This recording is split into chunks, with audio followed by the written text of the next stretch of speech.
bergerak berbagi untuk negeri. Baiklah Bapak Ibu sekalian yang kami hormati, kita akan mulai. Bismillahirrahmanirrahim.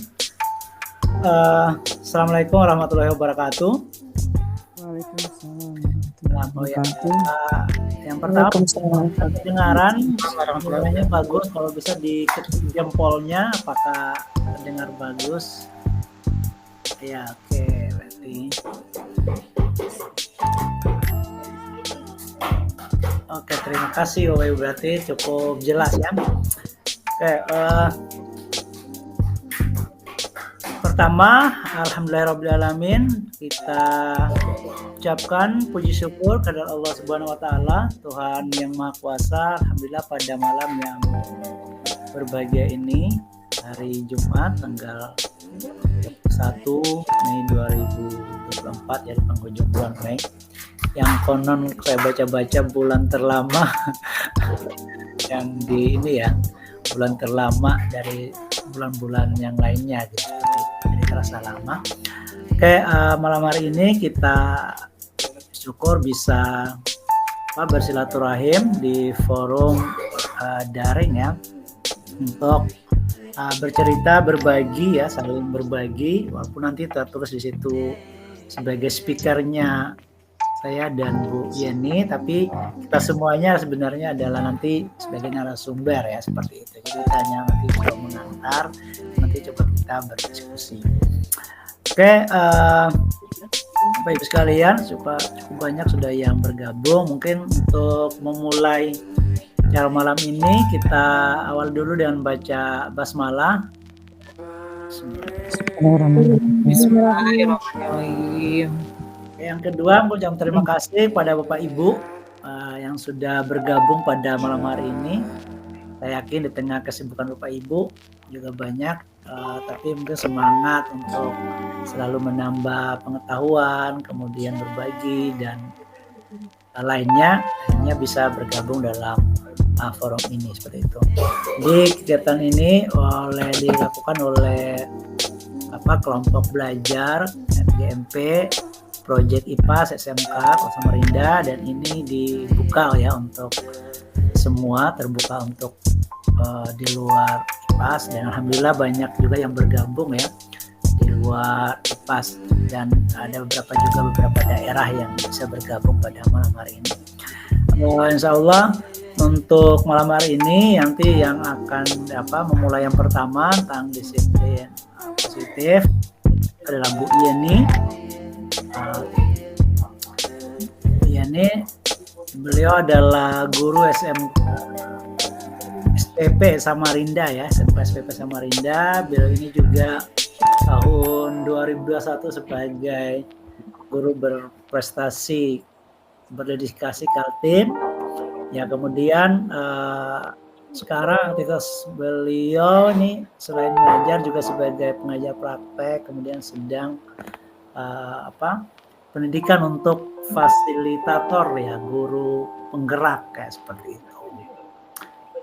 Dan ini sangat tepat untuk membersamai kita malam hari ini untuk berbagi seperti itu. Dan yang mungkin nanti yang kedua, saya hanya menambahkan dari Bu Yeni. Oke, itu mungkin untuk mempersingkat waktu, kita mulai saja mungkin. Nanti dari Bu Yeni nanti menyampaikan materinya, nanti sekitar berapa menit mungkin Bu Yeni? Berapa ya Pak? Ya. 15 kali ya, 15 atau 10 menit, dan nanti nggak lama. Oke, kalau gitu kita mari bersama untuk menyimak yang paparan dari Bu Yeni. Pada beliau kita persilakan bersama. Silakan.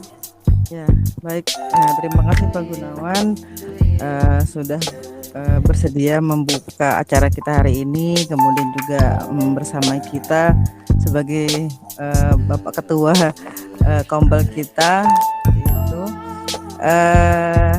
Kita ketemu, alhamdulillah kita bisa bertemu di sini Bapak Ibu ya, dengan acara yang berbeda mungkin di daring, karena memang bulan Mei ini kita sangat sibuk sepertinya Jadi kita mencoba lah ya, semoga bisa konsisten ke depannya. 2 bulan sudah cukup lah ya Pak ya. 2 bulan sekali menyelenggarakan kegiatan, meskipun tidak bisa dengan tatap muka, mungkin bisa secara daring. Nah, saya hadir di sini dalam niat izin berbagi sih Bapak Ibu ya. Jadi tentang budaya positif, saya izin share screen dulu Bapak Ibu.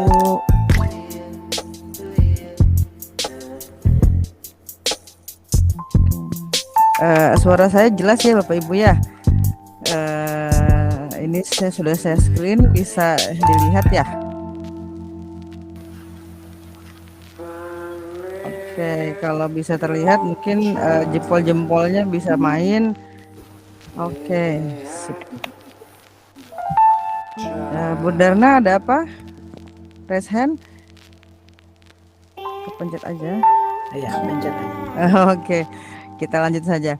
Jadi Bapak Ibu, ini bagian dari tugas saya juga. Saya itu fasilitator sekaligus CGPR Kognisi di PGP Angkatan 10. Jadi memang ada tugas saya juga nih, berbagi tentang budaya positif seperti itu. Nah Bapak Ibu, kita hadir di malam ini. Kalau misalnya sebelum untuk pengantar aja ya, Bapak Ibu, kalau misalnya bisa nggak ya kalau misalnya diminta dibuka kamera? Bisa nggak kira-kira Bapak Ibu membuka kamera? Oke. Atau kalau misalnya Bapak Ibu saya minta klik jempol, semuanya yang mendengarkan bisa klik jempol. Oke, kemudian bagaimana kalau misalnya Bapak Ibu mengklik bagian tepuk tangan?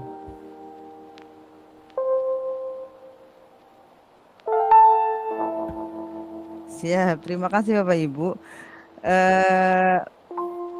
Jadi budaya positif ini kita mulai dari teori kontrol ya Bapak Ibu ya. Jadi dari psikiater pendidik itu, William Glasser, dalam teori kontrol itu mengatakan bahwa ada beberapa yang harus kita luruskan tentang kontrol. Nah tadi saya sudah mengatakan beberapa perintah ya Bapak Ibu ya.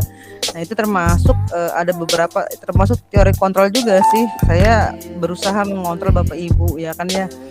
Kemudian ini ada beberapa miskonsepsi yang sebenarnya kita guru-guru ini kadang memang niatnya memang ingin mengontrol murid kita kan ya. Seperti yang pertama mungkin ilusi guru bahwa mengontrol murid seperti itu.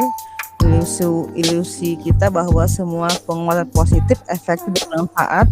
Jadi kita kan senantiasa tuh melakukan penguatan positif efektif. Jadi kita berilusi bahwa penguatan kita itu kepada murid kita itu efektif bermanfaat seperti itu. Kemudian kita berilusi bahwa kritik membuat orang merasa bersalah, dapat menguatkan karakter. Kemudian ilusi juga kita berpikir bahwa orang dewasa itu memiliki hak untuk memaksa. Seperti itu. Itu adalah miskonsepsi yang kadang yang ada di pikiran-pikiran kita sih pada umumnya semua guru seperti itu. Padahal sebenarnya apa sih bagaimana sih seseorang itu bisa berubah atau sesuai dengan teori kontrol seperti itu. Dari Stephen R. Covey itu mengatakan bahwa bila kita ingin membuat kemajuan perlahan-lahan sedikit-sedikit, ubahlah sikap atau perilaku kita. Namun bila kita ingin memperbaiki cara-cara utama kita, maka kita perlu mengubah kerangka acuan kita. Jadi ubahlah bagaimana kita melihat dunia, ubahlah bagaimana kita berpikir tentang manusia, ubahlah paradigma kita, skema pemahaman, dan penjelasan aspek-aspek tertentu. Jadi ketika kita ingin mengubah peserta didik kita, mengubah pendidikan Indonesia, bagaimana cara kita memandang pendidikan itu seperti apa, seperti itu. Nah ini ada teori yang mengatakan ini loh, ada stimulus sama respon, ada teori kontrol. Jadi kalau menurut teori stimulus respon itu realitasnya atau kebutuhan kita itu sama pada umumnya. Sedangkan menurut teori kontrol, kebutuhan setiap orang itu berbeda. Kemudian semua orang melihat yang sama menurut teori respon. Jadi respon itu ada respon, berarti ada aksi seperti katanya. Tapi kalau ada teori kontrol, setiap orang memiliki gambaran berbeda. Jadi masing-masing orang itu mempunyai paradigma berbeda, memandang dunia itu berbeda, seperti itu. Kemudian kita berusaha memahami pandangan orang lain tentang dunia. Bukan kita mencoba mengubah orang agar berpandangan yang sama dengan kita. Kemudian kalau menurut teori stimulus respon, perilaku buruk itu dilihat sebagai suatu kesalahan. Nah, kalau menurut teori kontrol, semua perilaku itu memiliki tujuan. Kemudian kalau stimulus respon itu orang lain bisa mengontrol saya. Tapi kalau teori kontrol hanya kita yang bisa mengontrol diri kita, seperti itu. Jadi seperti tadi Bapak Ibu ketika saya mengatakan bisa pencet jempol, bisa tepuk tangan, seperti itu. Jadi kalau menurut teori kontrol, itu yang bisa memencet itu adalah kita yang memutuskan, ya kan. Kalau kita tidak memutuskan untuk tidak memencet, ya tidak akan bisa, seperti itu. Kalau stimulus respon itu mengatakan saya bisa mengontrol orang lain, tapi kemudian kalau teori kontrol bahwa kita tidak bisa mengontrol orang lain. Kemudian kalau stimulus respon, pemaksaan ada pada saat bujukan gagal. Kalau pada teori kontrol, kolaborasi dan konsensus menciptakan pilihan-pilihan baru, seperti itu. Jadi kalau pada teori kontrol berharap berpikirnya itu menang-menang. Nah, ini paradigma teori kontrol ini yang diharapkan digunakan pada saat kurikulum merdeka sekarang, seperti itu. Nah, apa sih disiplin positif seperti itu? Jadi dari Gosen itu dalam bukunya Restructuring School Discipline mengatakan bahwa ada 3 motivasi perilaku manusia. Jadi kita itu untuk melakukan sesuatu itu pasti ada motivasi, seperti itu. Nah, Bapak Ibu dalam rangka menciptakan lingkungan yang positif harus meninjau kembali sebenarnya gimana sih disiplin di sekolah kita, apakah sudah efektif apa tidak, seperti itu. Kemudian apa sih sesungguhnya arti disiplin itu bagi kita, seperti itu. Mari kita bahas makna disiplin. Kemudian ada juga ketika kita dari teori kurikulum merdeka ini sebenarnya bahwa makna disiplin itu dihubungkan dengan nilai-nilai kebajikan universal, seperti itu yang ada. Kemudian akan ada tadi ya kita pelajari teori stimulus respon, teori kontrol, kemudian dengan 3 motivasi perilaku manusia. Nah, seperti ini. Sebelumnya kita tanyakan dulu kepada diri kita bagaimana kita berperilaku, mengapa kita melakukan sesuatu. Nah, saya mau nanya sama Pak Agun. Pak Agun, mengapa kita melakukan segala sesuatu, Pak Agun? Karena mungkin ada tujuannya. Ya, tujuannya seperti itu. Jadi memang konsep disiplin positif itu kita punya tujuan seperti itu. Nah, kita juga sama, para guru ini kan sangat tertarik dengan bahasan dengan disiplin kan ya, seperti itu. Karena kita memang punya tujuan sebenarnya. Nah, menurut Ki Hajar Dewantara menyatakan bahwa disiplin itu sesuatu yang harus kuat, kemudian self disiplin, dan self disiplin yang sesungguhnya adalah disiplin yang berasal pada diri, seperti itu. Bagaimana kita menguasai diri kita sendiri. Nah, di situ kita akan bertemu dengan motivasi intrinsik, seperti itu Bapak Ibu. Ini sejalan dengan pandangan Dian Gosen itu bahwa disiplina itu berasal dari kata disiplina, artinya itu belajar. Kemudian ada juga kata disiplin berasal dari akar kata yang sama dengan disipel atau murid atau pengikut. Jadi untuk menjadi seorang murid, seorang itu harus paham betul alasan mengapa mereka mengikuti suatu aliran atau ajaran tertentu, sehingga harapannya memang peserta didik kita itu terbangunlah motivasi intrinsik, seperti itu. Ini ada 3 motivasi perilaku manusia, yaitu dari ketidaknyamanan atau hukuman, untuk mendapatkan imbalan atau penghargaan dari orang lain, dan yang terakhir menjadi orang yang diinginkan, untuk menghargai diri sendiri dengan nilai-nilai yang kita percaya, seperti itu. Jadi yang pertama dan kedua ini motivasinya ekstrinsik nih, yang ketiga ini intrinsik gitu. Nah, mengapa keyakinan kelas tidak peraturan saja? Nah, kedepannya kalau di konsep kurikulum merdeka ini, kemudian konsep yang kita yakini itu diharapkan kita bukan hanya membentuk keyakinan kelas, bukan hanya membentuk peraturan sekolah saja, peraturan di kelas seperti itu, tapi juga ada yang disebut dengan keyakinan.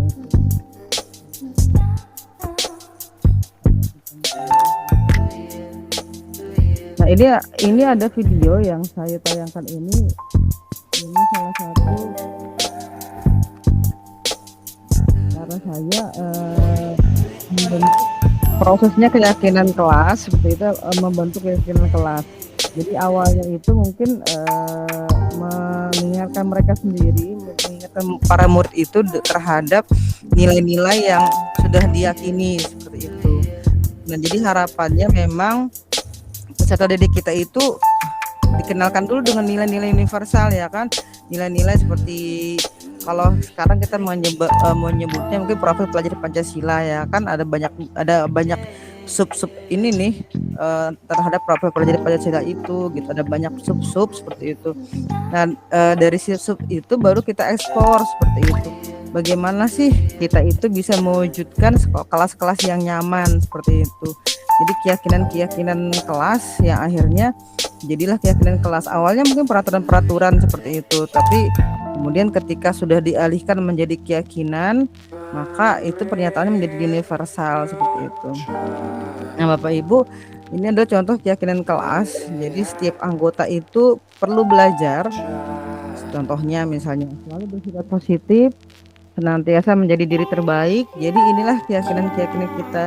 Jadi memang ketika untuk menciptakan budaya positif itu, kalau dari konsepnya di kurikulum merdeka ini diawali dengan kita eksplor dulu dengan nilai-nilai universal yang kita yakini dan nilai yang memang sudah dari bawaan seperti itu kan ya. Dan nilai-nilai itu kita tekankan, kita eksplor yang mana sih yang mau kita pilih dibuat di kelas kita seperti itu. Itu bagusnya memang di awal pembelajaran sih seperti itu, awal semester ketika kita memulai terjadinya suatu pembelajaran seperti itu. Kemudian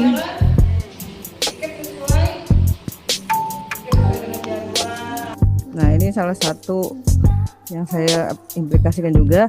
Nah, itu terkait dengan bagaimana kita menghadapi peserta didik kita, Bapak Ibu. Ini terkait dengan kita harus tahu juga tentang 5 kebutuhan dasar manusia. Jadi ada 5 kebutuhan dasar manusia, yaitu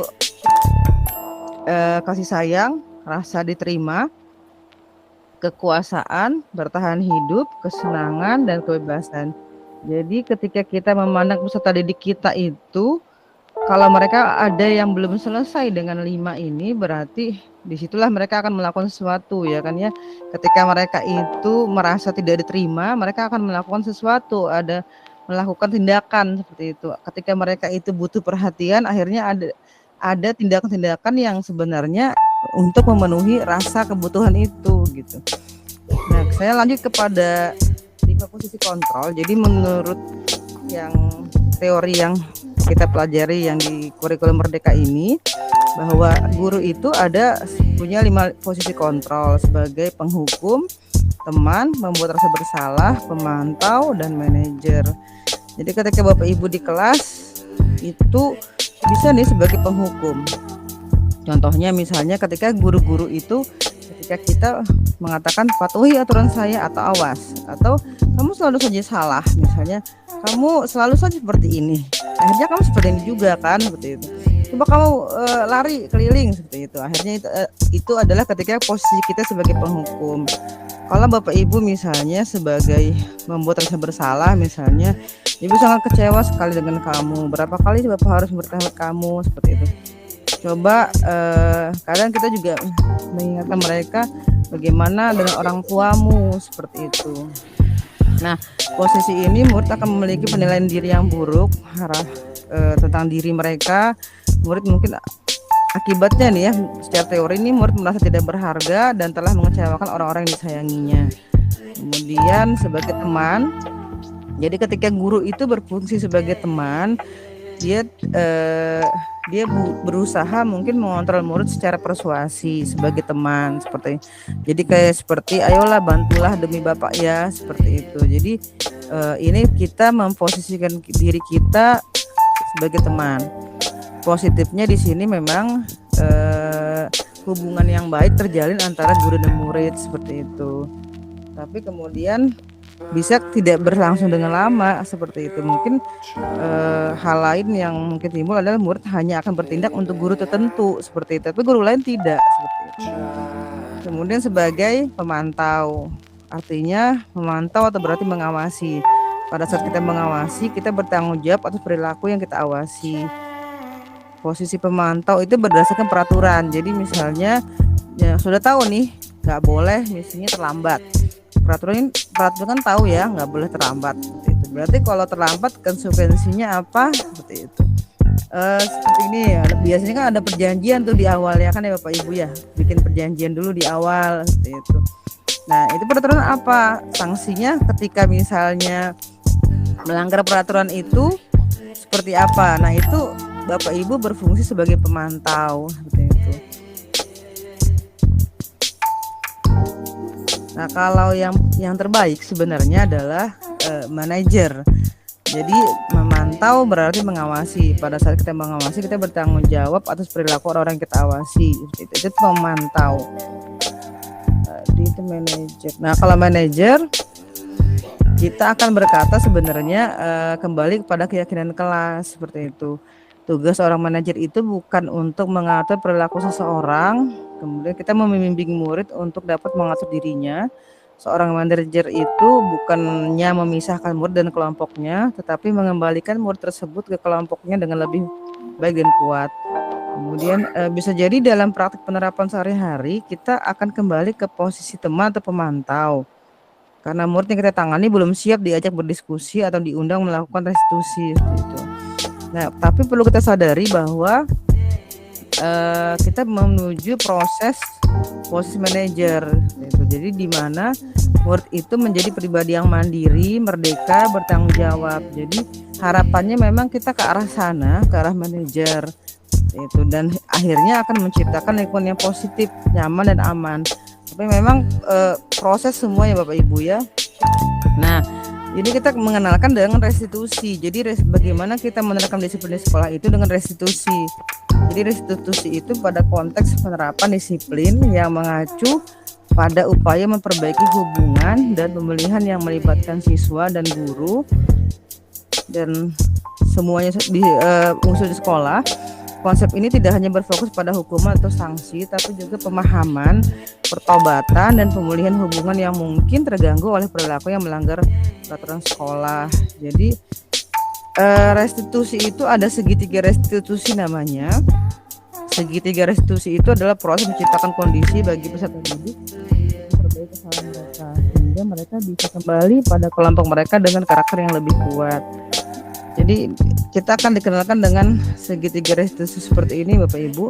Yang pertama itu adalah validasi, menstabilkan identitas, kemudian validasi kebutuhan, dan terakhir adalah menanyakan keyakinan. Jadi ketika misalnya peserta didik kita salah, kita memang akan menstabilkan identitas. Misalnya setiap orang pasti pernah melakukan kesalahan.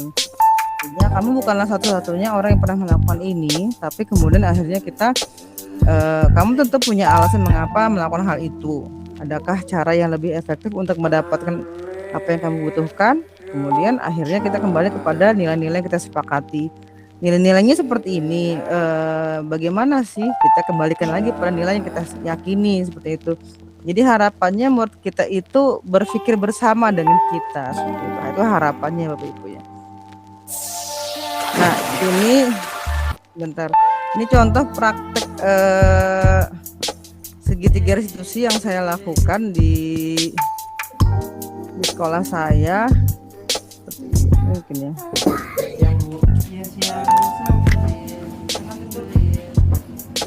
Jadi kamu tahu nggak kenapa saya panggil ke sini? Ya, tadi pagi Bu, saya melakukan kesalahan, saya mengunjungi. Kenapa? Coba kamu ceritakan pengalamannya. Tadi pagi itu Bu, saya Bu, membawa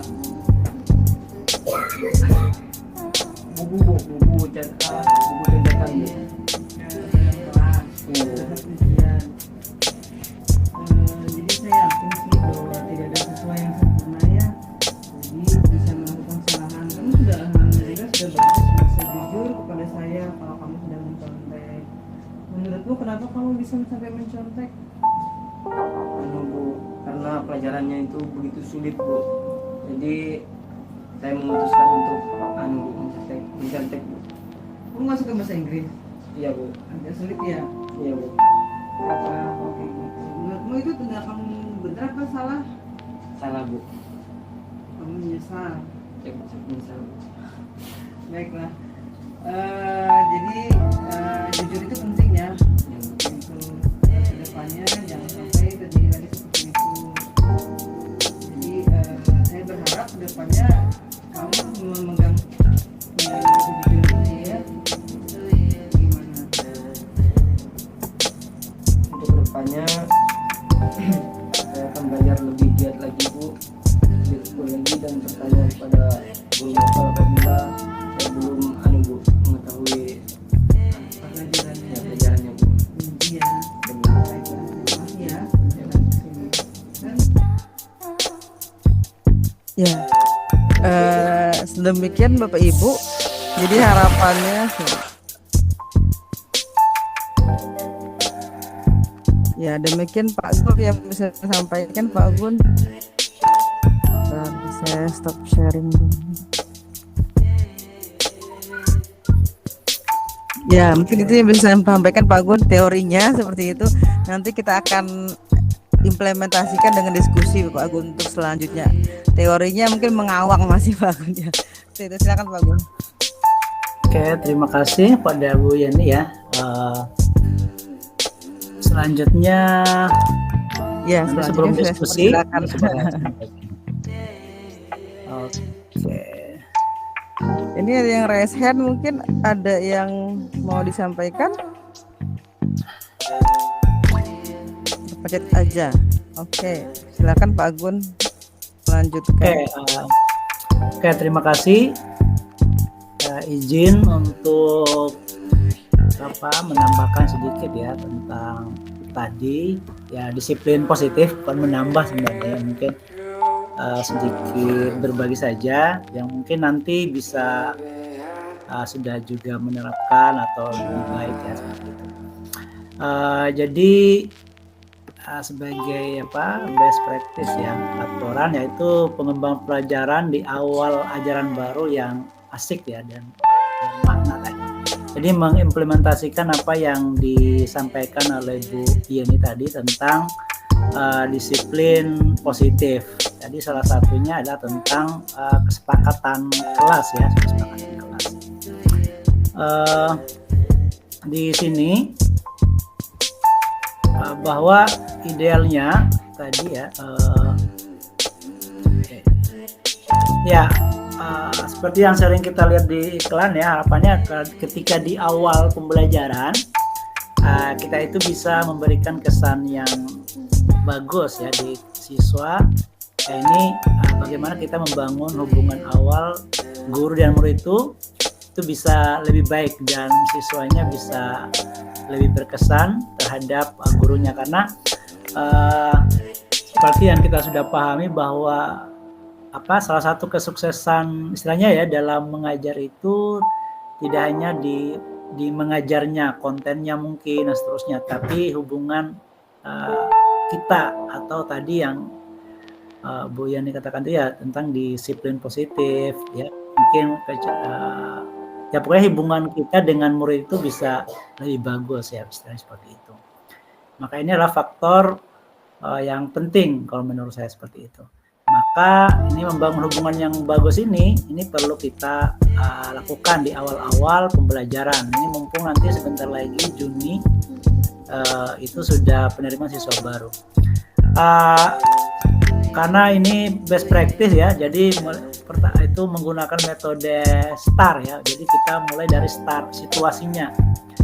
Situasinya itu saya melihat bahwa banyak siswa itu tidak mengetahui apa tujuan mata pelajaran, mengapa penting mata pelajaran untuk siswa belajar memahaminya, bagaimana nilai mereka dapat berasal, dan mengetahui faktor guru dan siswa ini seperti itu. Jadi mungkin walaupun ada banyak siswa itu tidak tahu tadi itu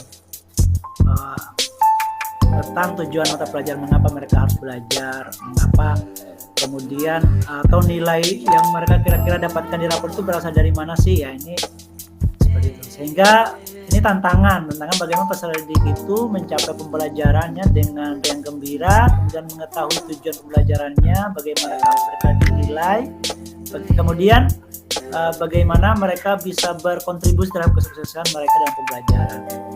Yang sering saya sampaikan ke anak-anak bahwa, atau mungkin sudah tahu juga bersama, bahwa kesuksesan belajar itu atau yang mau belajar itu untuk bisa sukses itu tidak hanya gurunya, kan kebanyakan kita ya, apalagi kayak mungkin di SMK ya atau di beberapa sekolah, yang mau belajar itu gurunya aja, siswanya sebenarnya yang nggak mau belajar ya, kayak gitu ya. Sehingga ini perlu ditemukan di awal bahwa kesuksesan belajar itu tidak hanya tergantung kepada guru, tapi mereka juga berkontribusi besar, bahkan ya yang mendominasi mereka sukses itu adalah mereka sendiri.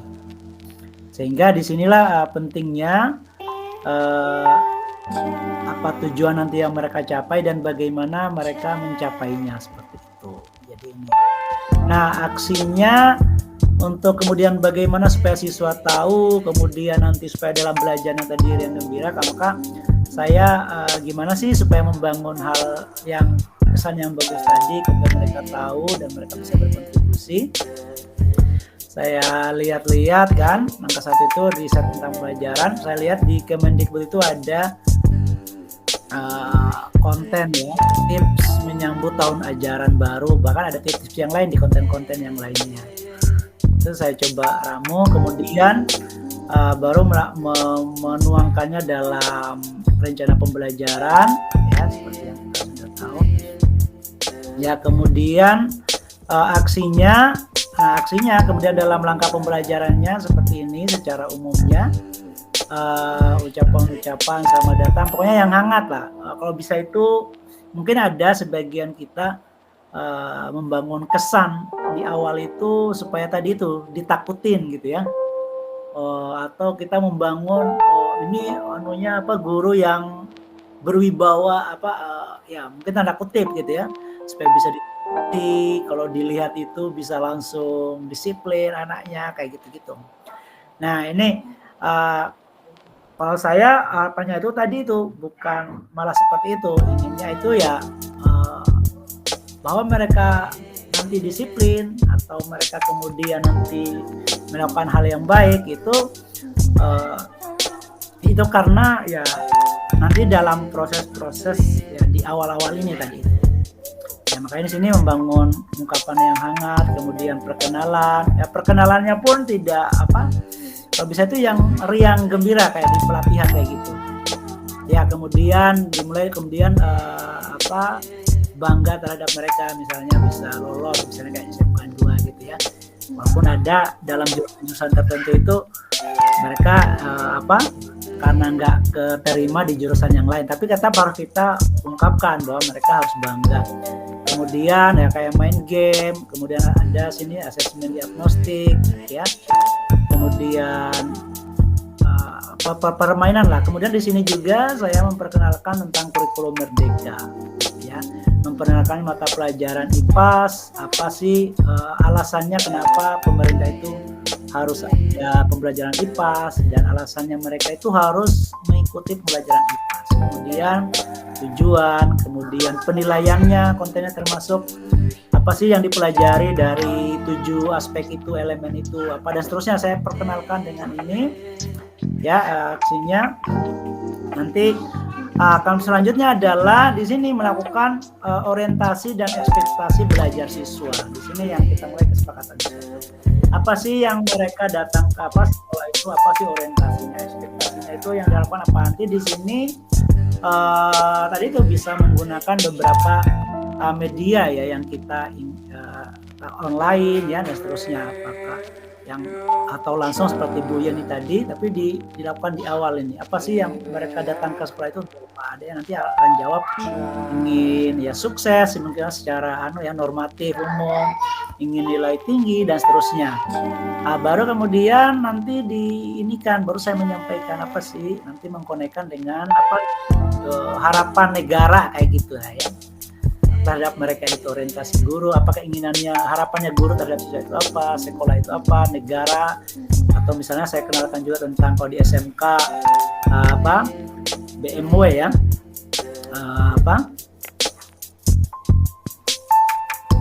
konsep BMW wirausaha, kemudian melanjutkan ya, seterusnya. Kemudian membangun di sini baru kemudian bahwa kita untuk bisa mencapai ini, ekspektasi mereka, harapan mereka dari negara ini, perlu kita membangun kesepakatan kelas tadi. Ya, ini kesepakatan kelas.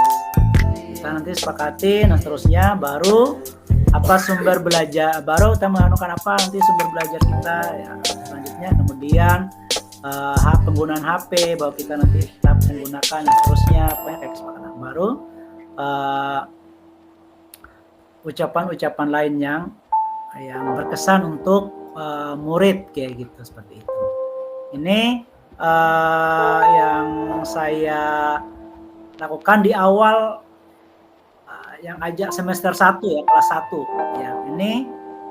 Ini kemudian hasilnya atau dampaknya dari refleks yang seketika menerapkan ini, sebenarnya murid bisa tahu ya, bisa terkondisikan ya tentang tadi itu, karena ada mereka sudah mengungkapkan harapannya, kemudian saya mengungkapkan ya, negara, tujuan kurikulum dan seterusnya ya. Ini tapi walaupun dalam perjalanannya pasti akan selalu terdistrak ya, seperti itu. Nah, tapi ini akan lebih mudah karena di awal kita sudah menyampaikan, jadi kita tidak tidak perlu marah yang sekarang-sekarangnya, tinggal mengingatkan apa yang pernah kita sepakati atau yang pernah kalian ungkapkan bahwa kan tujuan belajar di sekolah itu apa.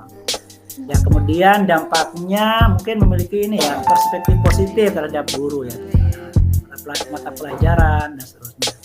Ya, ini secara umum, misalnya saya mengungkapkan juga di sini bahwa nanti IPAS ini di kurikulum itu pembelajarannya ada diskusi, ada presentasi, proyek dan lainnya. Jadi mereka di awal itu sudah tahu bahwa nanti pembelajarannya akan dilangsungkan seperti ini, gitu.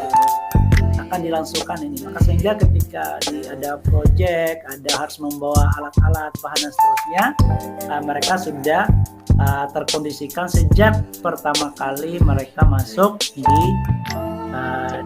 dua atau di sekolah seperti itu. Itu ya mungkin yang salah satu yang saya sampaikan ya di awal tahun ajaran baru. Nah, kalau secara mungkin sedikit ya, secara ininya perangkatnya mungkin ini kayak gini lah anunya itu ya. Saya pakai PowerPoint ini mulai dari pertama ya, apa yang harus disampaikan itu. Ini kayak gini, ucapan selamat datang, kemudian kayak gini-gini saya sudah buatkan perkenalan tadi ya. Maka ini permainan, asesmennya, kemudian main game, asesmen diagnostik kognitif. Jadi tadi yang ini non kognitif, baru kognitif, antar kurikulum, sebenarnya rasionalitas sampaikan tentang kemudian penilaian bahwa apa yang akan dinilai itu sudah sampaikan di sini, bahwa tidak hanya hasil produk tapi proses pembelajaran, kemudian memperkenalkan tentang IPAS mulai dari aspek pertama sampai terakhir ya, capaiannya apa. Kemudian ini ya mata pelajaran dia saya bagi bahwa sampai sini semester 1 semester 2 orientasi, nanti pakai kesepakatan kelasnya pakai Slido ya, nanti ada yang main-main. Nah, ini kesepakatan nanti seperti itu. Sampai ini kayak gitu. Nanti tetap mempersiapkan untuk materi kalau ini berlangsungnya sangat cepat ya, kayak gitu. Ya, ini ya seperti itu yang saya sampaikan. Mungkin itu. Terima kasih. Baik, terima kasih Pak Agun. Ya, terima kasih Pak Agun. Kita sudah berbagi nih Bapak Ibu. Silakan kita masuk pada sesi selanjutnya. Bapak Ibu mau berbagi ataupun mau berkomentar, silahkan Bapak Ibu. Karena ini kalau saya tadi teoritis, kemudian kalau Pak Agun udah ada nih implementasi realitas di lapangannya seperti ini, seperti itu. Nah, siapa tahu, saya yakin Bapak Ibu yang hadir di sini pasti banyak yang itu sebenarnya sehari-hari kita lakukan ya Bapak Ibu ya, sudah sehari-hari kita lakukan. Silakan Bapak Ibu, jangan ragu untuk berbagi, silakan.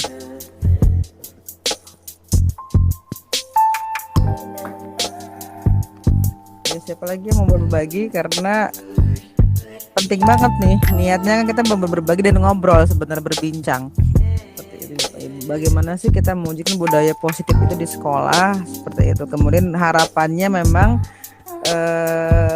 motivasi itu ya intrinsik, motivasi yang berasal dari dalam diri peserta didik. Nah, bagaimana memunculkan itu memang agak seni ya Pak Gun ya.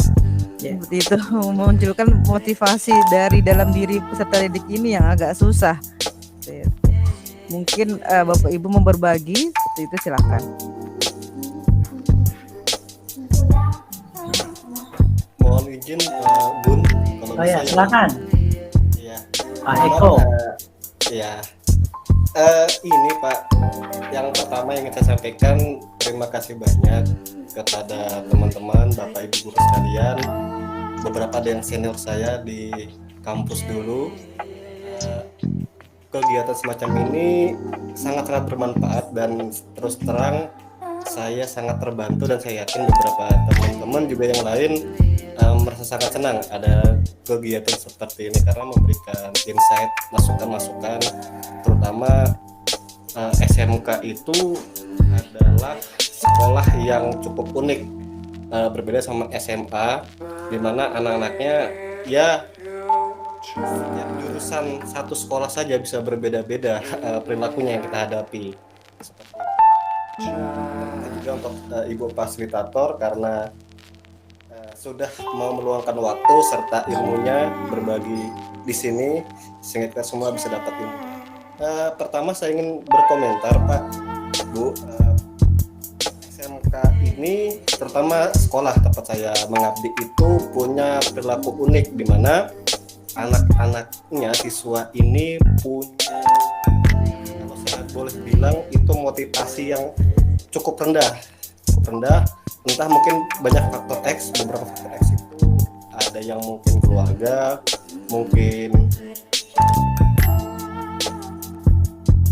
bully teman-temannya, sehingga ada siswa saya, ini pas saya khususnya itu ada yang sampai sudah saya datangi ke rumahnya, kita pengen rumahnya, artinya awal kita mau bangkitkan minatnya, tapi seperti begini, maksudnya kita ingin mengajak mereka untuk berpikir bersama agar dia punya kesadaran sendiri, belajar menjadi manajer dirinya sendiri. Itu masih saya nggak paham apakah pengaruh SMP-nya atau gimana, tapi anak-anak di kelas saya itu sepertinya masih entah sadar nggak sadar mereka masih menganggap bahwa harus gurulah sebagai patokannya, jadi masih guru oriented seperti itu. Jadi untuk bergeser ke siswa oriented itu terus terang saya pribadi merasa masih susah seperti itu.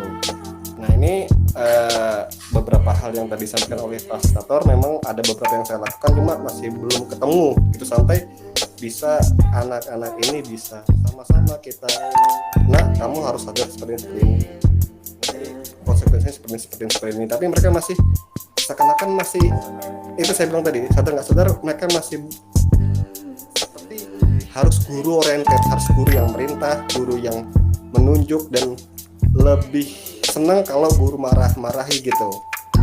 Awal saya pikir mungkin kurang perhatian dari orang tuanya atau gimana, tapi ada yang memang orang tuanya perhatian, bahkan istilahnya segala hal yang perlu untuk sekolah tercukupi, tapi itu tadi. Nah ini mungkin nanti Bu Fasilitator dan Pak Gun mungkin nanti bisa berbagi kira-kira ada saran dan tips apa yang saya rasa juga masa ini juga nggak cuma saya, beberapa teman juga pasti mengalaminya seperti itu. Terima kasih Pak, Bu. Ya, Makasih Pak Eko. Saya Bu Yeni Pak. Saya mohon maaf ini nggak bisa diubah. Jadi saya pakai akun fasilitator. Jadi makanya akun pro gitu kan. Jadi digunakan fasilitasnya dijadikan. Baik. Silakan Pak Gun mau menanggapi. Itu masih ada lagi itu, mungkin bisa dikumpul. Ibu Maria angkat tangan. Ada yang mau ditambahkan? Silakan.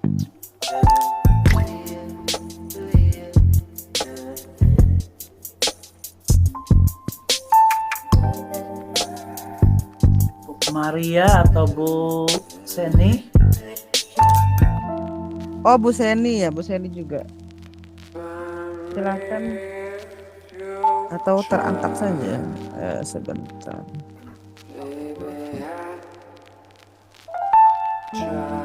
Ibu Darna.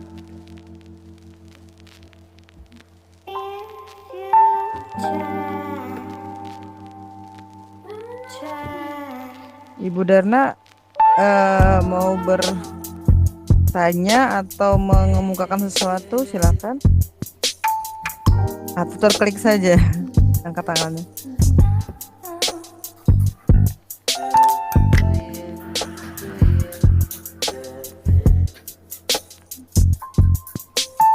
Suaranya Bu Tanya Darna. nggak kedengaran Bu Darna. Iya.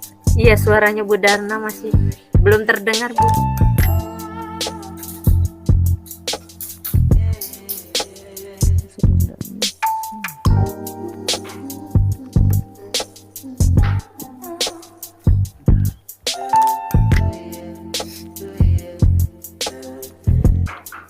Oh, kalau suaranya Ibu nggak kedengaran ke kami, mungkin Ibu bisa ketik di room chat, mungkin nggak apa-apa.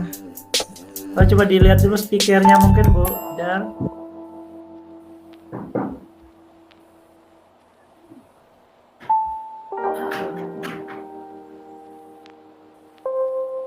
Ya, kedengaran ya.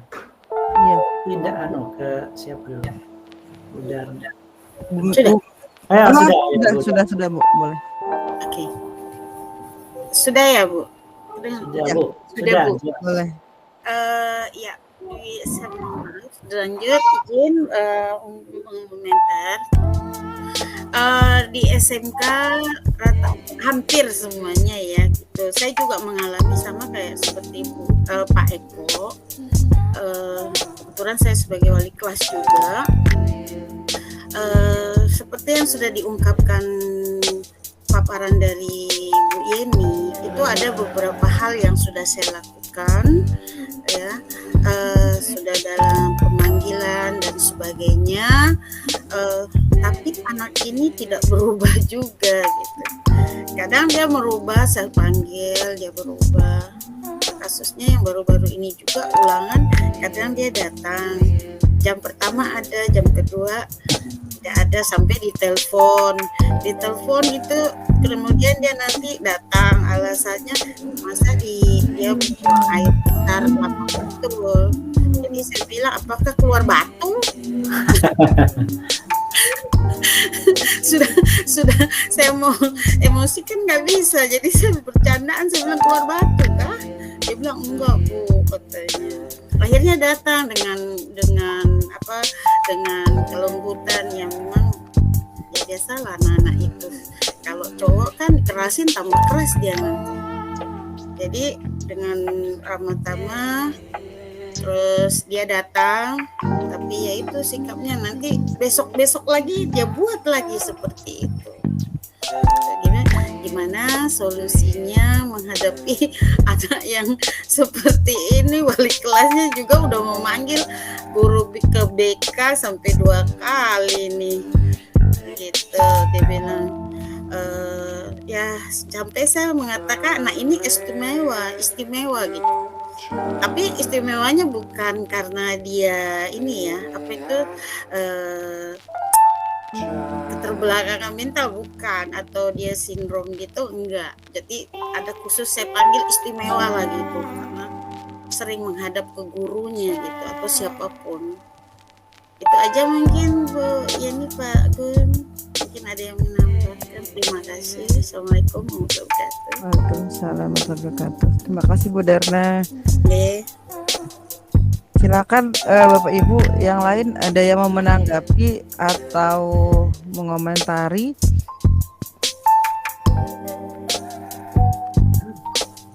Karena memang SMK memang luar biasa. Oh, Bu Mira, silakan Bu Mira. SMK memang luar biasa. Silakan Bu Baik, Mira. terima kasih Bu Yeni, Pak Gun, kemudian Bapak Ibu sekalian.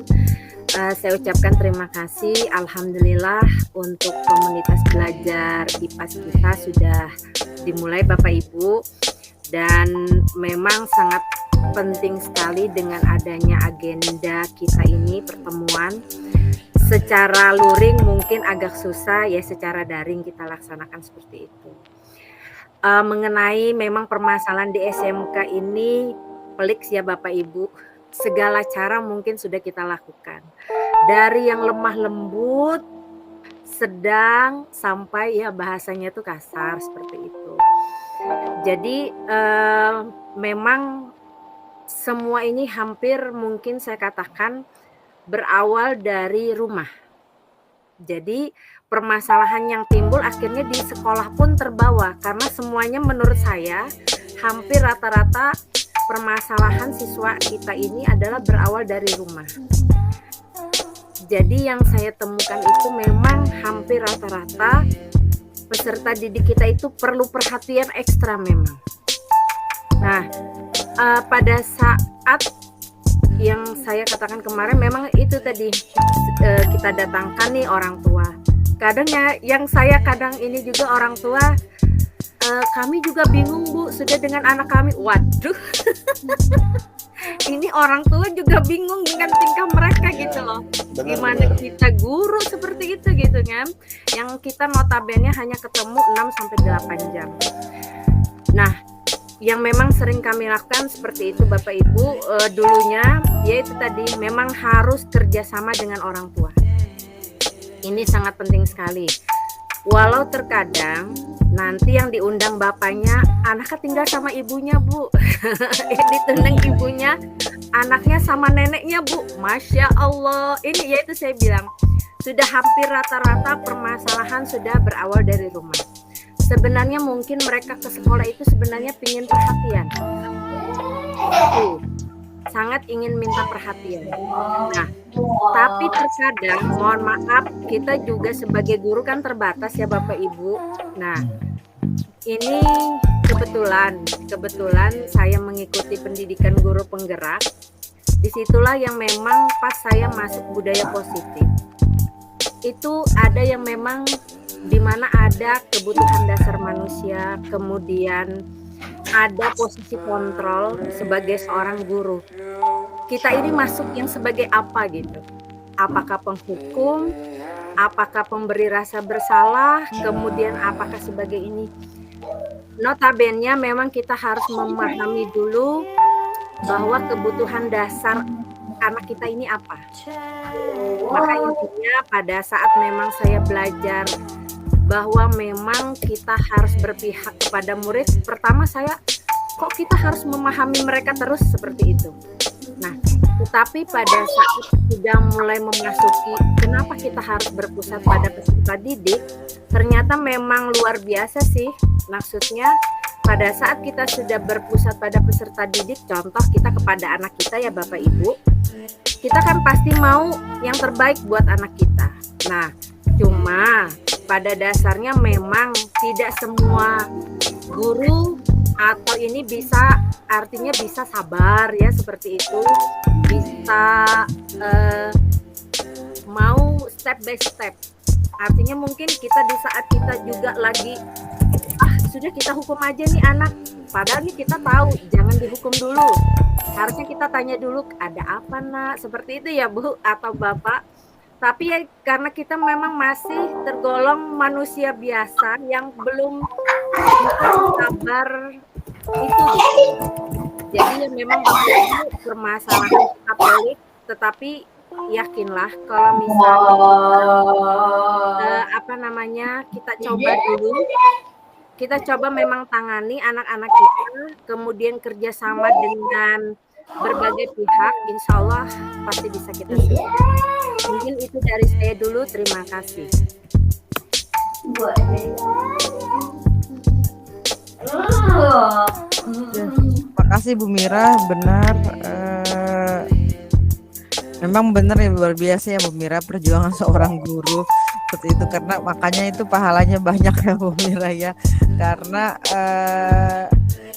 kalau menurut pendapat saya memang seorang guru itu harus selesai dulu dengan dirinya sebelum kita ke orang lain ya kan ya.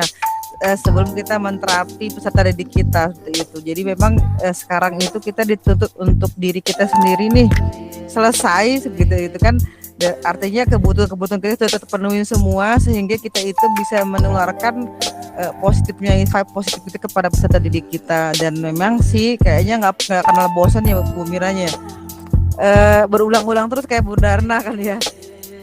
Anaknya itu aja, berarti dia memang mungkin kebutuhan perhatiannya itu terus berulang seperti itu. Itu sih kalau menurut saya itu memang seperti itulah tugas kita kan ya, kayak fungsi Among ke fungsinya dari kembali ke konsep Ki Hajar Dewantara kan ya, artinya gitu sih menurut saya. Bagaimana Bapak yang lain, silakan Pak Gun, silakan yang lainnya Bapak Ibu, pasti nih banyak pengalaman yang lain, silakan.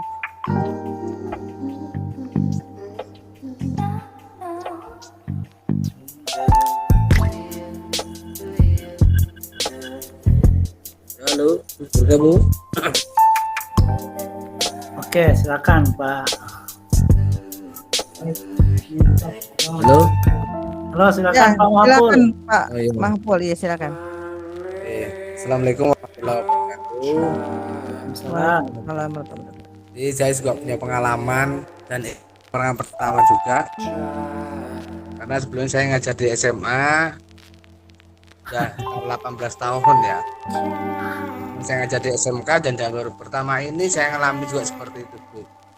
Saya punya murid kok seperti ini ya SMK ya, saya kaget. Nggak seperti SMA bang, saya seperti itu. Dan rata-rata murid saya itu laki-laki Bu ya.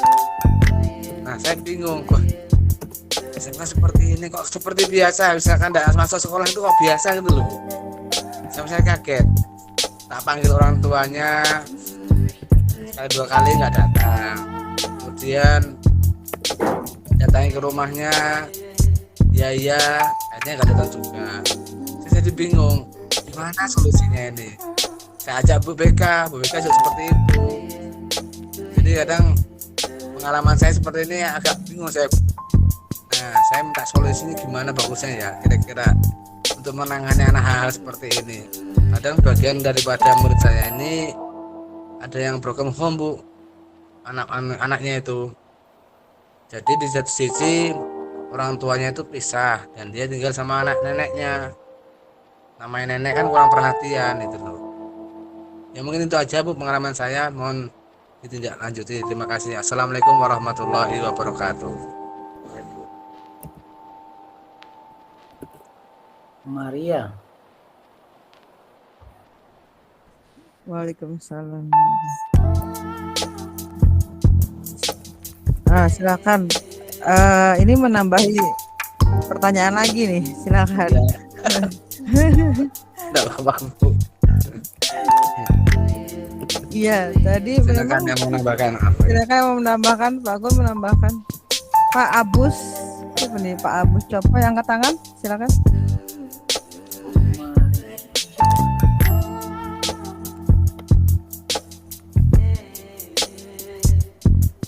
Pak Abus, silakan.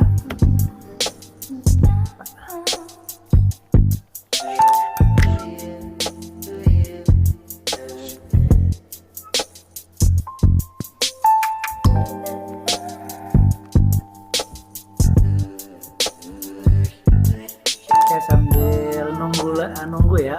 Tadi Ibu tadi mungkin hampir ya. Kalau masalah di SMK itu saya lihat setiap yang hampir ya yang bermasalah pasti broken home ya, dari rumah pasti. Dan beberapa kasus di anu itu pasti dia tinggal sama neneknya kayak gitu. Pasti tinggal sama nenek. Ini memang apa ya? Akhirnya beberapa tahun ini itu saya sudah menyimpulkan, kalau bermasalah ini pasti sudah ini udah cerita juga dengan rekan-rekan guru dia, pasti ya itu masalah dari rumah. Ya mungkin yang kita lakukan tadi itu ya seperti yang dilakukan oleh Bu segitiga restitusi ya, salah satunya ya segitiga restitusi. Memang dia nggak bisa agak dikeras juga ya, karena emang kayak apa ya, namanya tinggal sama nenek atau hanya tinggal sama salah satu pihak, itu saya yakin sepertinya memang di rumah itu udah keras kayak gitu.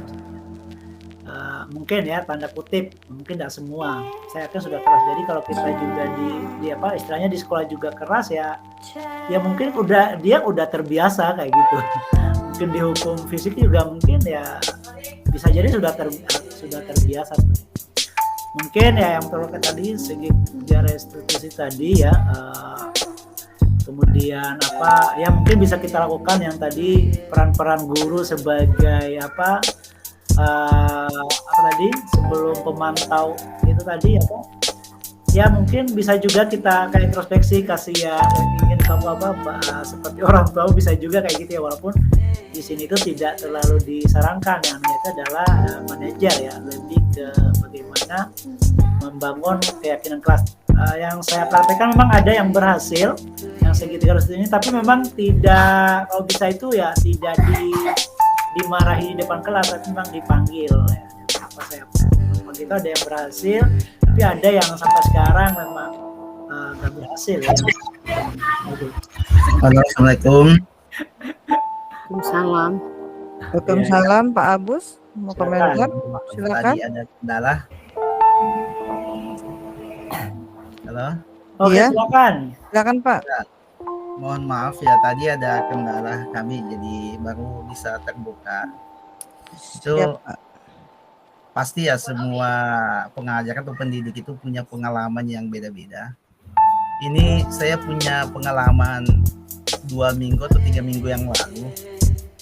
Ada siswa yang dia tuh pendiam dan susah sekali untuk mendapatkan jawaban. Setiap kali kita tanya dia cuma nunduk. Nah, setelah itu saya menemukan siswa yang beda, yang justru belum ditanya sudah banyak ngomong. Jadi saya membandingkan dua sosok manusia ini, ada nggak kemiripan atau ada sesuatu yang belum kita tahu. Jadi pada saat saya masuk mengajar, saya memancing mereka dengan kalimat sederhana. Kalau saya menyampaikan, itu menandakan bahwa yang saya sampaikan apa yang ada di dalam otak saya. Nah, sementara saya nggak tahu apa yang ada di otak kalian. Dengan bertanya bahwa ini permasalahan, menandakan bahwa di otak kalian pengen yang ini. Nah, ternyata setelah kami berikan kebebasan bertanya di luar daripada teks pelajaran, muncullah beberapa pertanyaan-pertanyaan yang tidak pernah terbayangkan sebelumnya. Ada yang bertanya tentang keluarganya, ada yang bertanya tentang gimana masa depannya. Loh, ini kan keluar dari pelajaran. Ternyata Bapak Ibu, saya mengambil kesimpulan bahwa selama ini saya salah. Saya hanya belajar membuat anak-anak masuk ke dunia saya tanpa saya masuk ke dalam pikiran mereka. Mereka butuh apa sih? Akhirnya saya bersama dengan guru BK mengunjungi kediamannya. Ternyata anak yang pendiam itu adalah anak yang meninggal oleh bapaknya, yang satu-satunya tempat dia bergantung, tempat dia curhat, tempat dia. Jadi saya ambil kesimpulan yang kedua bahwa saya harus jadi orang tua, bukan guru. Jadi orang tua bukan untuk menasehati, tapi saya harus menjadi teman bicaranya dia. Jadi mohon maaf, bukan bermaksud untuk ria atau menganggap status siswa saya ini di bawah, enggak. Yang paling pertama saya tanyakan, kenapa nggak masukin baju? Pengalihan. Padahal sebenarnya kasusnya bukan baju, kasusnya dia jarang masuk. Kenapa nggak masukin baju? Alasannya bajunya sempit. Saya bilang, oh ya sudah, saya punya baju yang jarang saya pakai, baju sekolah, baju pramuka. Kebetulan ada baju baru yang kami dapat itu, jadi saya kasih ke dia. Nah, setelah itu saya panggil masuk ke kantor, saya curhat lah. Saya bagi pengalamanku. Dia cuma diam. Ternyata setelah saya tanya dengan beberapa pertanyaan yang membuat mungkin dia pengen ditanya. Sebenarnya banyak anak itu tidak mau dinasehatin, tidak mau diberikan masukan. Dia cuma pengen ditanya dan pertanyaan itu sampai ke dalam masalahnya gitu. Nah, karena kadang kita bertanya, masalah saya bukan itu Pak, bukan itu Bu. Masalah saya, coba cari lagi pertanyaan yang masalah saya itu sama dengan pertanyaan Bapak. Saya ungkap beberapa pertanyaan sederhana. Saya tanya kenapa nggak ke sekolah, bilangnya ketiduran. Ketiduran karena apa? Apakah main game atau enggak? Sebenarnya bukan main game. Setelah itu pasti saya bercandain, pasti tidak terlambat ke sekolah itu pasti karena telat bangun kan? Iya. Lama-lama saya tanya, ternyata masalahnya satu, biasa dibohongin sama orang tuanya, bilangnya bangun nak udah jam 8 padahal belum jam 7. Itu hati gitu nah. Jadi saya tidak boleh menyalahkan anak tersebut dan saya tidak boleh menyalahkan orang tuanya. Jadi saya bilang, oh gitu, itu lagu lama itu. Hanya orang tua memang kayak gitu. Mobil belum berangkat dia sudah bilang, supirnya sudah mau berangkat, padahal supirnya baru baju. Jadi saya ceritakan maksud bapak mamanya itu sebenarnya bukannya membohongin. Coba kamu bangun setengah 7 pasti tepukannya itu lebih lembut lah, bangun lah, ini sudah mau jam 7 gitu kan. Nah saya tanya kira-kira, ya saya kayak gitu kan, kira-kira kalau kamu udah nunggu lama tiba-tiba orang lambat, apa yang akan kamu katakan? Pasti bilang cepat-cepat kan, padahal kamu baru pakai sisir, baru pakai minyak rambut. Ternyata ada kalanya Bu, mohon maaf Bu ya, ini pengalaman saya dari beberapa siswa yang berbeda kan. Kami tinggal di desa, yang desa itu pulang sekolah langsung cari duit, sawit, ada yang nelayan, ada yang tambak gitu kan. Saya tinggal di desa di pesisir pantai. Di mana Pak? Di Marangkayu. Oh, Tepatnya desa Kersi. Ya, jadi saya belajar tentang ternyata tidak semua broken home itu membuat anak itu broken. Tidak semua. Ada anak-anak itu dia bukan karena broken home, dia ingin meluapkan sesuatu dalam perasaannya tapi nggak tahu gimana caranya untuk mengungkap.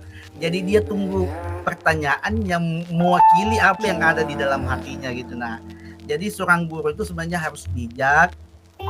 Dan yang paling dihindari, yang saya hindari, maaf ya, bukan saya yang paling dihindari adalah rasa jenuh.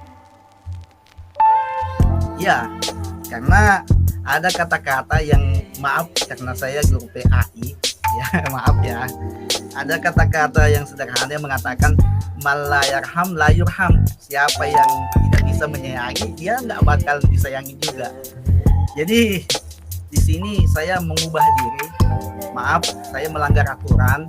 Saya ke sekolah menggunakan, walaupun saya guru agama Islam, saya menggunakan sepatu putih yang kelihatan ngetren supaya mereka itu menganggap bahwa saya ini adalah sahabatnya dia. Kadang saya jadi orang tuanya dia. Hanya karena saya mengajar, saya gurunya dia. Ya kebetulan,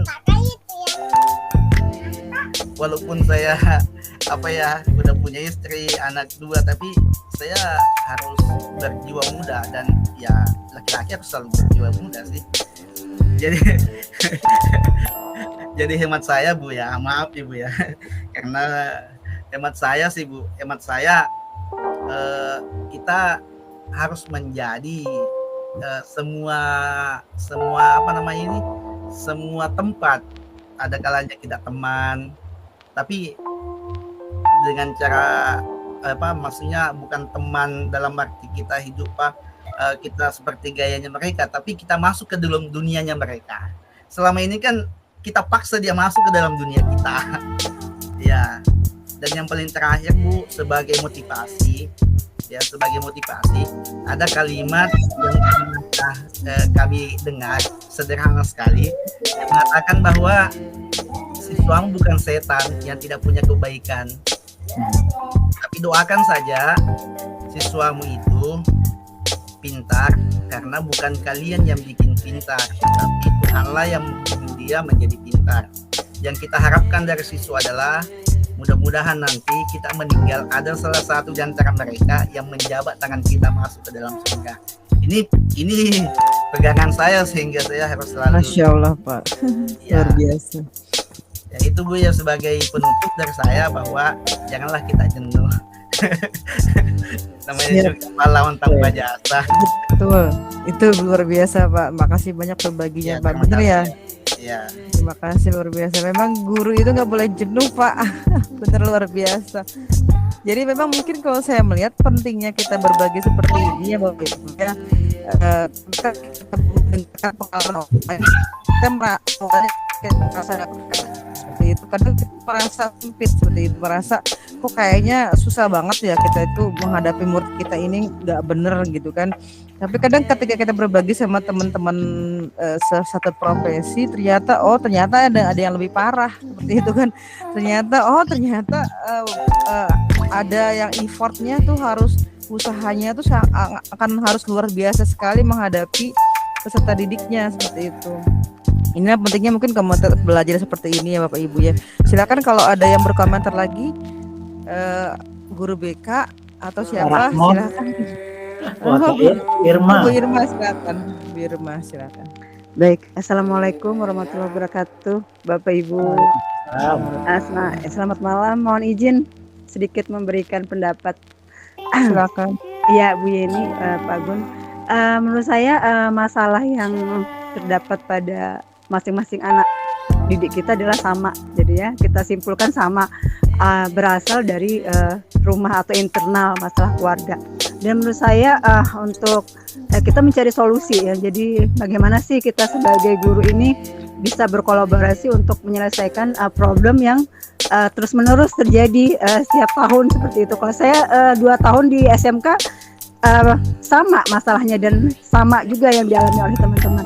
Jadi menurut saya langkah baiknya kita pada saat mungkin Pak Gun ini sebagai saran atau ide masukan lah, di MPLS itu sebenarnya kita perlu buat satu pencerahan itu adalah orang tuanya Pak. Jadi kita memberikan konseling kepada orang tua untuk mendampingi anak-anak karena mereka ini kan banyak yang mengalami broken home.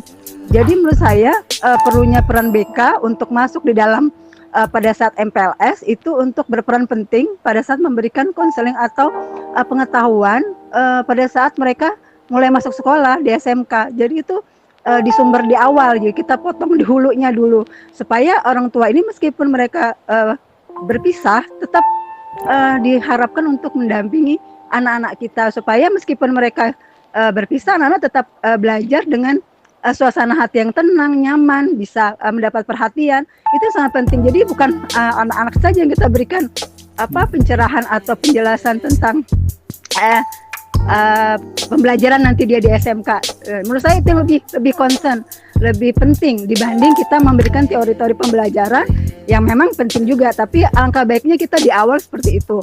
Kemudian peran BK juga sangat penting menurut saya, kolaborasi dengan baik itu wali kelas, guru dalam pada saat nanti pembelajaran berlangsung. Jadi mengadakan seperti pengecekan setiap 2 bulan sekali atau minimal 1 bulan sekali, mengadakan curhat lah atau cerita anak-anak kita ini dalam satu kelas gitu.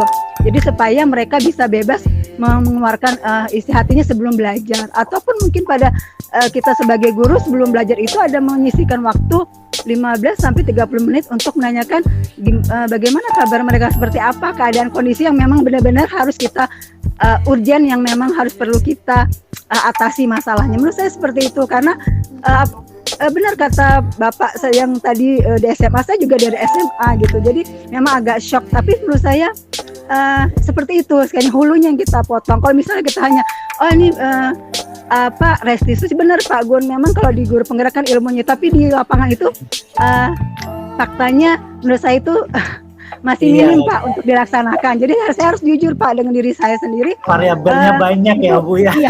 Iya benar. Jadi saya secara jujur itu masih melaksanakan gaya POC-nya Pak. Jadi karena nggak bisa kalau kayak gini terus. Ini harus perannya harus di hulu dipotong. Jadi MPLS kita itu orang tuanya harus diajak sama-sama untuk di MPLS Pak. Gitu loh. Harus diedukasi bahwa silakan Anda di rumah seperti apa, tapi tolong didampingin. Karena nggak bisa kita menyelesaikan di sekolah.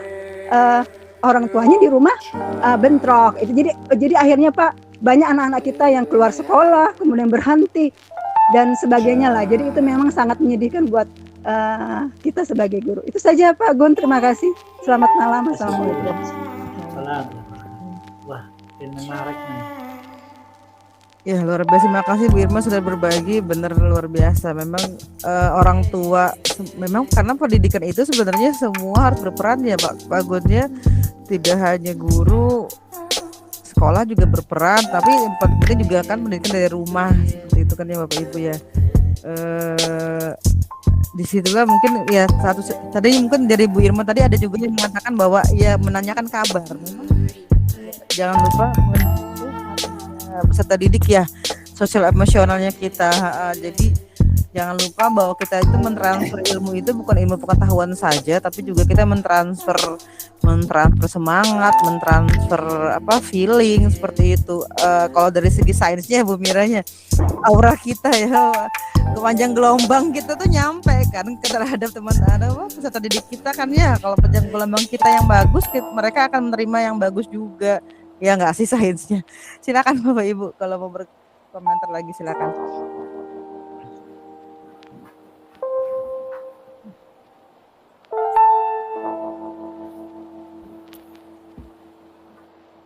Silakan Bapak Ibu, kita orok rembok mungkin ya sekitar setengah jam lagi lah ya. Ya. Nanti kita ending sudah. Terbuka aja. Sudah 2:16. Izin komentar lagi. Oh iya, boleh Pak Eko silakan. Mudahan ada ketemu Pak ya solusinya dari pembicaraan kita. Silakan Pak Eko. Bisa saya ambil satu. Pertama memang gaya POC tadi seperti Bu Irma bilang memang sepertinya memang belum bisa, paling tidak belum sepenuhnya kita lepaskan. Artinya meskipun ada berbagai macam edaran atau anjuran untuk bagaimana kita kepada siswa itu, khususnya siswa-siswa yang punya masalah atau butuh perhatian khusus, memang kita yang memang harus lemah lembut, harus gimana, memang nggak bisa sepenuhnya lepas. Memang ada beberapa anak ya memang harus berikan sedikit itu tadi gaya-gaya PLC seperti bilang tadi. Yang kedua memang benar, kalau kalau saya khususnya itu justru anak ini broken home, sudah 12 tahun tidak ada ayahnya di rumah, tapi justru dia yang paling istilahnya paling baik lah, disiplin, berpakaian pun sesuai aturan, tugas dikerjakan. Ada anak yang orang tua lengkap, bahkan kalau saya dulu kan mungkin sango ya seada-adanya ke sekolah, mungkin perlengkapan mungkin seada-adanya, tapi punya semangat tinggi. Tapi ada anak sekarang tuh yang justru malah gak ada semangatnya sama sekali.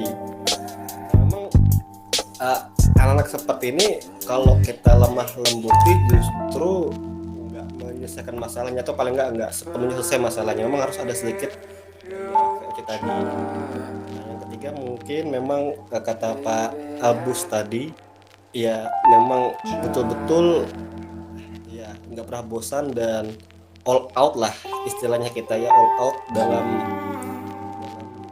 bekerja, mengajar, dalam mendampingi anak didik kita mencapai kesuksesan ataupun cita mereka. Yang terakhir memang kembali lagi ke gurunya lagi, ke kita pribadi masing-masing, gimana caranya kita setiap hari harus terus menerus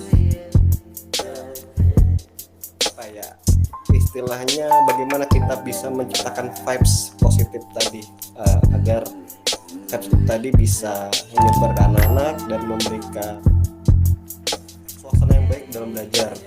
Kan karena saya khawatirnya gini Bu Pak Gun, saya khawatirnya karena kan saya pernah beberapa kali itu satu jam ngajar itu malah habis untuk mengurusi anak bermasalah, jadi beberapa materi itu tertinggal sama kelas lain.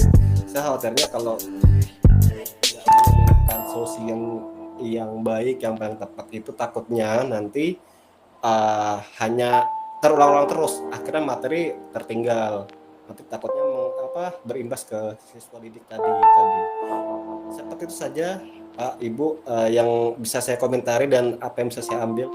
Oh ya Pak Gun dan Ibu, kita mungkin saya suka seperti ini, minim biaya yang pertama jadi nggak perlu kedua kita bisa pakai pakaian yang nyaman di kita dan tetap ada istilahnya, ada informasi, ada insight menarik, ada hal-hal yang bisa kita jadikan acuan ataupun rujukan untuk meningkatkan kinerja kita di sekolah. Terima kasih Pak Ibu, teman-teman sekalian.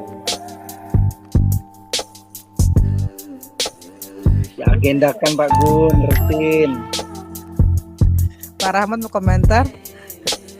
Silakan Pak Rahmat. Pak Marianto deh, kayaknya ada yang mau sampaikan juga.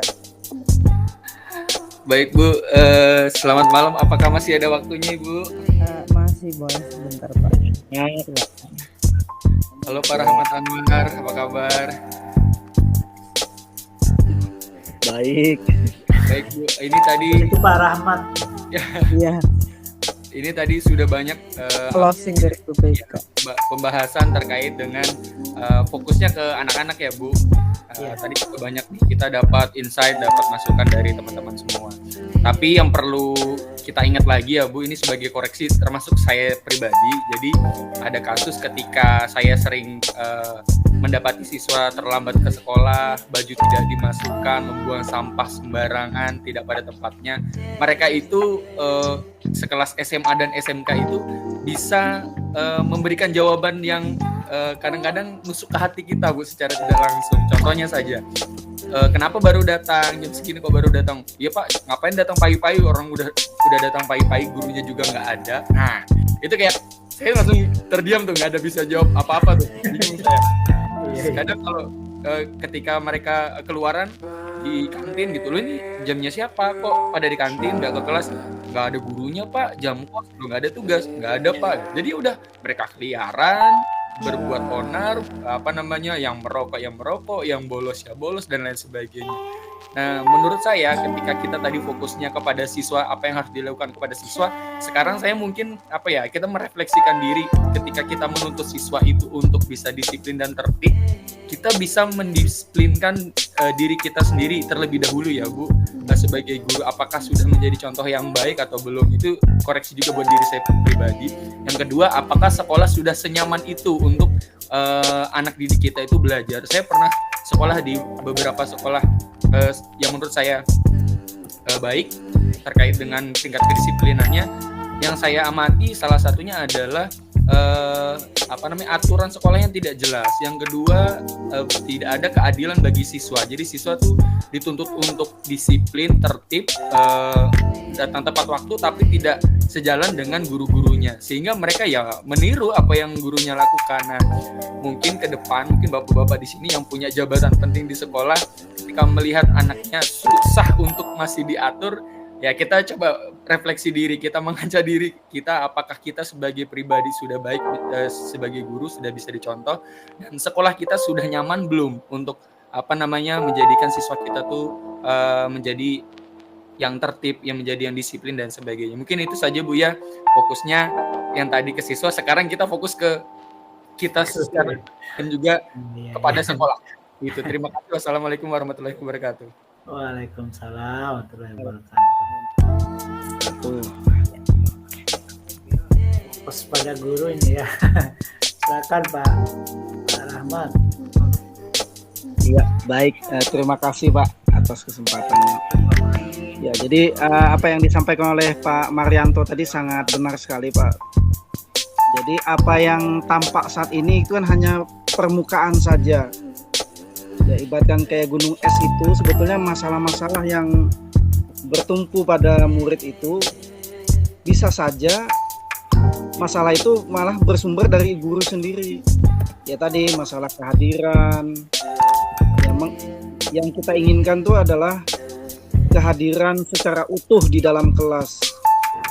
Ya, jadi betul-betul membersamai murid-murid dalam kegiatan pembelajaran di sekolah. Jadi memang harus kita mulai dari diri dulu, seperti di grup penggerak itu juga kan mulai dari diri ya. Jadi kita harus ini dulu, refleksi dulu gurunya, jadi seperti apa nanti ya, itu. Karena apa yang disampaikan Pak Marianto itu juga pernah disampaikan ke kami juga. Misalnya, wah gurunya aja datang terlambat Pak. Nah, itu juga menjadi ya, jadi cambukan juga bagi kita. Jadi bagi siswanya udah dewasa ya. Iya, karena tadi variabel untuk mengubah itu banyak sekali indikator yang harus kita penuhi. Ya, mungkin itu sih pendapat saya Pak Gun. Jadi memang kita mulai dari kita dulu, bagaimana membersamai murid-murid kita. Ya, karena yang tampak saat ini mungkin itu bukan masalah sesungguhnya sebetulnya. Kalau mau didalami, misalkan ada 1000 murid, maka ada 1000 masalah juga yang akan kita temukan dan kita akan dalami itu. Betul, jadi itulah. Ayo kita sama-sama bisa lah. Ya, kalau tim berdaulat, ayo maju sama-sama. Bersama kita bisa gitu Pak ya. Ya, bersama kita bisa. Dikeroyok. Gotong royong, iya, karena tidak mungkin hanya kepala sekolah misalkan, atau hanya manajemen sekolah, hanya kaprok saja, atau hanya wali kelas saja yang menangani, atau hanya guru BK saja, ya itu akan tidak akan tuntas permasalahan yang dihadapi anak-anak kita. Itu tadi bisa saja masalah itu muncul dari dirinya malahan, itu yang membuat. Betul. Ya mungkin itu dulu Pak Gun, pendapat saya seperti itu. Terima kasih Pak. Terima kasih Pak Rahmat sudah hadir langsung dari Bogor. Langsung hadir gitu Pak ya. Oke, selamat bergabung Pak Rijal dari Abangun. Bu Irma ada yang mau disampaikan lagi? Silakan Bu. Tidak ada Bu Yeni, cukup iya, ini baik, cuma siap. tandanya nggak bisa. Oh iya rasanya masih ini. Baik, waktu sudah mulai ini ya Pak Gun ya. Bagaimana Pak Gun, silakan ini mau dibuat kesimpulannya atau gimana Pak Gun? Memang ini Pak Gun ya, memang untuk membentuk disiplin positif itu memang perlu melibatkan semua pihak. Kemudian tadi seperti saya katakan bahwa guru itu dia harus selesai dulu dengan dirinya, baru dia bisa baru ke peserta didiknya seperti itu. Jadi harapannya memang ada kompel-kompel juga sih di antara sama guru kan ya. Jadi guru-guru itu bisa memperbaiki dirinya juga, jangan sampai. Tapi memang kadang ada juga yang guru susah sekali mendapat masukan ya kan ya. Itu makanya kita agak susah juga. Tapi memang ini intinya proses sih sebenarnya Bapak Ibu ya, kita sepakat ini proses. Jadi untuk mewujudkan budaya positif ini prosesnya tuh panjang seperti itu, bukan hitungan tahun lagi, mungkin puluhan tahun dari dulu seperti itu. Tapi kita mulailah dari sekarang, tidak apa-apa kan ya seperti itu. Jangan Pak Gun. Oke, mungkin di penghujung ya seperti yang dikatakan oleh tadi Bu Irma, ada Pak Marianto, Pak Rahmat. Memang sekolah ini, pendidikan ini kan ekosistem gitu ya. Kemudian ya ada, kemudian harus memang tadi disarankan tadi itu ya, harus ada keterlibatan orang tua, kemudian semuanya lah ya terlibat. Sangat penting sekali. Saya teringat tadi yang melakukan itu memang kalau di negeri ini hampir jarang ya melibatkan orang tua dalam kayak tadi misalnya konseling, pendampingan. Kebanyakan memang saya lihat tuh di swasta ya, SD kayak gitu-gitu. Ada parenting, ada ini untuk orang tua. Kalau di negeri ini memang agak jarang. Mungkin ke depan yang perlu kita coba, dan intinya ya harus kolaborasi sih ya. Karena tadi itu ekosistem dan ya sekolah mungkin yang perlu. Tapi mungkin itu kan di luar jangkauan kita ya.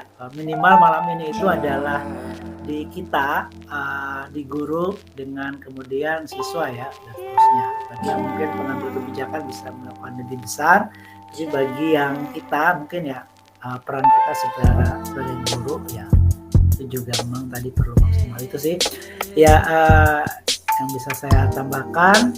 Dan mungkin ya malam ini cukup dulu ya Pak Ibu. Dulu nanti mungkin disambung lagi di sesi-sesi selanjutnya, mungkin di kombel-kombel apel yang lain juga bisa melakukan dengan tema-tema yang menarik yang perlu kita semua guru bisa terlibat. Itu mungkin kita langsung aja ya. Oke. Kita akhiri mungkin kami dari kelompok belajar proyek guru ya, proyek IPA SMK Kota Samarinda, ucapkan terima kasih kepada Bapak Ibu sudah hadir. Alhamdulillah hampir 90 rekan guru yang bergabung, dan kami juga mohon maaf atas kekurangan. Kita akhiri dengan bersama baca alhamdulillah, hamdalah. Alhamdulillah. Assalamualaikum warahmatullahi wabarakatuh. Ya mungkin nanti sertifikatnya nanti di-sharekan ya tadi ya. Oke Pak Rijal, gimana Bapak? Terima kasih Pak Gunawan, terima kasih Bu Yeni. Terima kasih Pak Ketua. Mohon izin lab Bapak. Assalamualaikum. Terima kasih Pak Gunawan, terima kasih Bu Yeni, terima kasih Mas. Ibu terima kasih. Terima kasih Bapak Ibu. Assalamualaikum. Terima kasih Bapak Ibu.